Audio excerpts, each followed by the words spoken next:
नमस्कार। स्वागत है आपका वॉट्स न्यूज में। खबरें जो मायने रखती हैं। G7 के देशों ने एक स्वर में कहा, तुरंत हो सीज फायर, लेबनान पर हमले ना हो।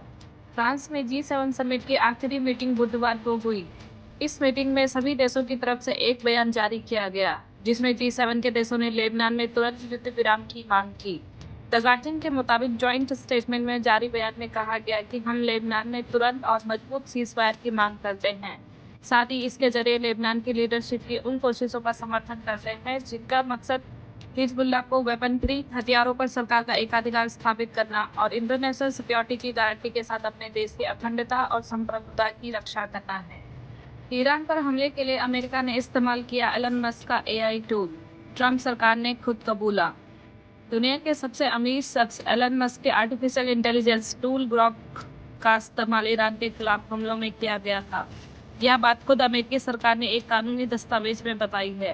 15 जून को दाखिल इस दस्तावेज के जरिए एलन मस्क की कंपनी XAI के विशाल डेटा सेंटर में इस्तेमाल हो रहे गैस टरबाइनों का बचाव किया गया है। इन टरबाइनों को लेकर पर्यावरण से जुड़ा एक मुकदमा चल रहा है और ऐसे में एलन मस्क का बचाव करने के लिए डोनाल्ड ट्रंप की सरकार सामने आई है।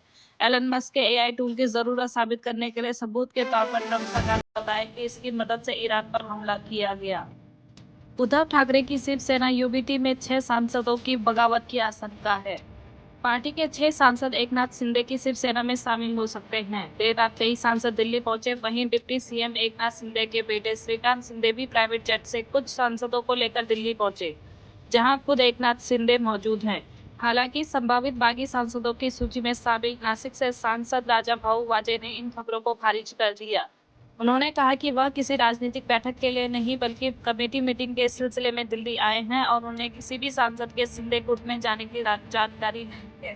राम मंदिर में चढ़ावा चोरी का मामला पूरे देश में चर्चा में है। SIT ने जांच तेज कर दी है और मंदिर ट्रस्ट के ऑडिट विभाग से लेकर SBI की शाखा तक पूछताछ की जा रही है। इस मामले में 2 नाम सबसे ज्यादा चर्चा में है, रामशंकर यादव उर्फ टिन्नू और गोपाल राय। रामशंकर यादव जो कभी ऑटो चलाते थे, बाद में राम मंदिर से जुड़े कई महत्वपूर्ण कामों में शामिल हुए।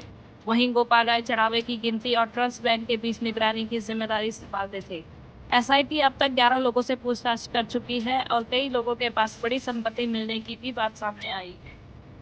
जम्मू कश्मीर के बांदीपोरा में बादल फटने के बाद घुसा मलबा पानी। बांदीपोरा में भारी बारिश के बाद अचानक बादल फटने से इलाके में फ्लैश फ्लड की स्थिति बन गई, जिससे कई रिहायशी घरों में पानी घुस गया और लोगों में अफरा तफरी मच गई।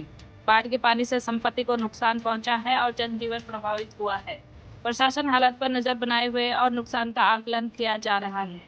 दिल्ली पुलिस ने पाकिस्तानी खुफिया एजेंसी ISI और शहजाद भट्टी मॉड्यूल से जुड़े 5 और संदिग्ध को किया गिरफ्तार।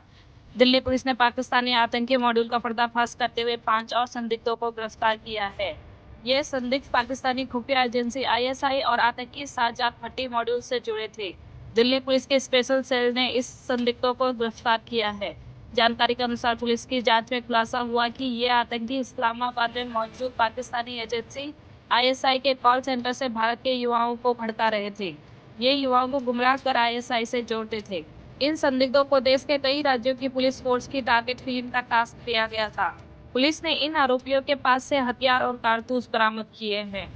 बिहार और झारखंड में दस्तक देने के बाद मानसून तेजी से आगे बढ़ रहा है, जिससे दिल्ली, यूपी और हरियाणा में भी अगले कुछ दिनों में बारिश शुरू हो सकती है। दिल्ली NCR समेत उत्तर भारत के कई हिस्सों में भीषण गर्मी पड़ रही है। इस हफ्ते की शुरुआत भले ही हल्की बारिश से हुई हो, लेकिन अब फिर से तेज धूप की वजह से गर्मी का प्रकोप बढ़ गया है। ऐसे में लोग मानसून का इंतजार कर रहे हैं। इस बीच मौसम विभाग ने मानसून को लेकर अपडेट दिया है।